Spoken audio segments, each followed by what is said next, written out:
ಇನ್ನು 3 ದಶಕ ಕಳೆದರೂ ಕೂಡ ಮುಗಿಯದ ದತ್ತಪೀಠ ವಿವಾದ. ದತ್ತಪೀಠ ಆಸ್ತಿ ಪಾಸ್ತಿ ಪರಿಶೀಲನೆಗೆ ಈಗ ಎಸ್ಐಟಿ ತನಿಖೆಗೆ ಆಗ್ರಹಿಸಿದೆ. ಬಾಬಾ ಬುಡನ್ ವಂಶಸ್ಥ ಫಕ್ರುದ್ದೀನ್ ಶಾಖಾದ್ರಿ ಹೊಸ ಬೇಡಿಕೆಯನ್ನು ಇಟ್ಟಿದ್ದಾರೆ.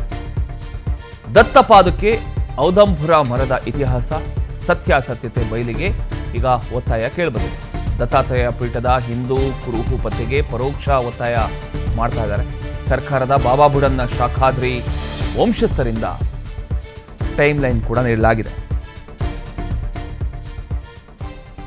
3 ದಶಕಗಳಿಂದ ರಾಜ್ಯ ರಾಜಕೀಯ, ಧಾರ್ಮಿಕ ಹಾಗೂ ನ್ಯಾಯಾಂಗ ವಲಯದಲ್ಲಿ ಚರ್ಚೆಯಾಗ್ತಿರ್ತಕ್ಕಂಥ ಚಿಕ್ಕಮಗಳೂರಿನ ದತ್ತಪೀಠ ವಿವಾದ ಈಗ ಮತ್ತೊಮ್ಮೆ ಹೊಸ ತಿರುವನ್ನು ಪಡ್ಕೊಂಡಿದೆ.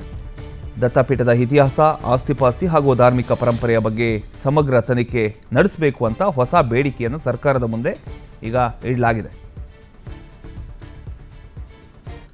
ದಾದಾ ಪಹಾಡ್ ಬಾಬಾ ಬುಡನ್ ದರ್ಗಾ ಹೆರಿಟೇಜ್ ಅಂತ ಹೇಳ್ತಕ್ಕಂಥ ಸಂಘಟನೆಯ ಅಧ್ಯಕ್ಷರು ಮತ್ತು ಪದಾಧಿಕಾರಿಗಳು ಒಂದು ಪತ್ರಿಕಾಗೋಷ್ಠಿಯನ್ನ ಮಾಡಿ, ಆ ಪತ್ರಿಕಾಗೋಷ್ಠಿಯಲ್ಲಿ ಚಂದ್ರದ್ರೋಣ ಪರ್ವತದಲ್ಲಿರ್ತಕ್ಕಂತಹ ಇನಾಮ್ ದತ್ತಾತ್ರೇಯ ಪೀಠ ಗ್ರಾಮದ ವತಿಯಿಂದ ದತ್ತಪೀಠಕ್ಕೆ ನೀಡಿರತಕ್ಕಂತಹ 3400 ಎಕರೆ ಜಮೀನೇನಿದೆ, ಆ ಜಮೀನಿನ ಸಂಪೂರ್ಣವಾದಂತಹ ತನಿಖೆ ಆಗ್ಬೇಕು, ಯಾರ್ಯಾರು ಒತ್ತುವರಿ ಮಾಡಿದ್ದಾರೆ ಅಂತ ಹೇಳ್ತಕ್ಕಂಥ ವಿಚಾರಕ್ಕೆ SIT ತನಿಖೆ ಆಗ್ಬೇಕು ಅಂತ ಹೇಳ್ತಕ್ಕಂಥದ್ದು ಸ್ವಾಗತಾರ್ಹ.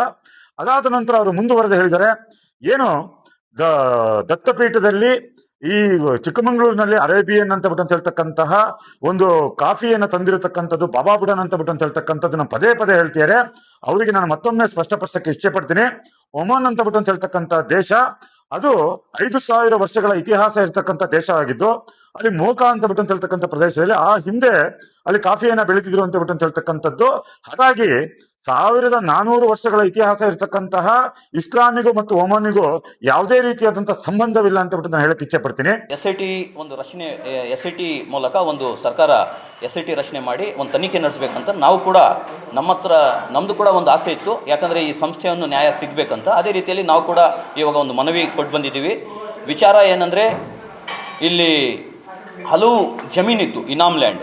ಈ ಇನಾಮ್ ಲ್ಯಾಂಡ್ ಎಲ್ಲೋಯ್ತು ಅಂತ ಅದು ಕೂಡ ಒಂದು ತನಿಖೆ ಆಗಬೇಕು. ಯಾಕಂದರೆ ದತ್ತಾತ್ರೇಯ ಪೀಠ ಗ್ರಾಮದಿಂದ 3400 ಎಕರೆ ನಮ್ಮ ದರ್ಗಕ್ಕೆ ಕೊಟ್ಟಿದ್ದರು. ಅದು ಆರ್ಡರ್ ಕಾಪಿ ಕೂಡ ಇದೆ. ಮಹಾರಾಜರು ಮತ್ತು ಸುಲ್ತಾನ್ ಅವರು ಹಲವು ಜಮೀನು ಇದಕ್ಕೆ ಇನಾಮ್ ಕೊಟ್ಟಿದ್ದಾರೆ. ಇನಾಮ್ ಲ್ಯಾಂಡ್, ಇನಾಮ್ ಅಂದರೆ ಏನಂದರೆ ಎಲ್ಲಿ ಕೂಡ ಗಿಫ್ಟ್ ಅಲ್ಲ. ಇನಾಮ್ ಅಂದರೆ ಏನಾದರೆ ಒಳ್ಳೇದು ನೀವು ಮಾಡಿದರೆ ಆ ಟೈಮಲ್ಲಿ ಪ್ರಶಸ್ತಿ ಮೀನ್ಸ್ ಅದು ಇನಾಮ್ ಅಂದರೆ ಎಲ್ಲಾದರೆ ನೀವು ಗೆದ್ದರೆ ಇನಾಮ್ ಕೊಡ್ತೀವಿ. ಅದೇ ರೀತಿಯಲ್ಲಿ ಆ ಪ್ರಶಸ್ತಿಯನ್ನು ಪ್ರಶಸ್ತಿ ಲೆಕ್ಕದಲ್ಲಿ ಇದು ಕೊಟ್ಟಿರೋದು. ಯಾಕಂದರೆ ಆ ಟೈಮಲ್ಲಿ ಕಾಫಿ. ಇನ್ನೊಂದು ವಿಚಾರ ಏನಂದರೆ, ಈ ರಘು ಸಕಲೇಶ್ವರ್ ಅವರು ಹೇಳಿದರು, ಅರಬ್ ಕಂಟ್ರೀಸಲ್ಲಿ, ಸೌದಿ ಅರಬ್ಬಲ್ಲಿ ಇವ್ರು ಏನು ಹೇಳಿದ್ದಾರೆ, ಮಕ್ಕಕ್ಕೆ ಹೋಗಿ ತಂದಿರೋದು ಅಂತ. ಮಕ್ಕ ಅಲ್ಲ, ಯಮನ್ನಲ್ಲಿ ಮೋಕಾ ಅಂತ ಇದೆ. ಮೋಕಾ ಪ್ರದೇಶ ಅದು ಬಂದಾದು. ಆ ಮೋಕಾದಿಂದ ಬರುವಾಗ ಅಲ್ಲಿ ಇನ್ನೂ ಕೂಡ ಕಾಫಿ ಇದೆ. ಅದು 400 ವರ್ಷದ ಇತಿಹಾಸ.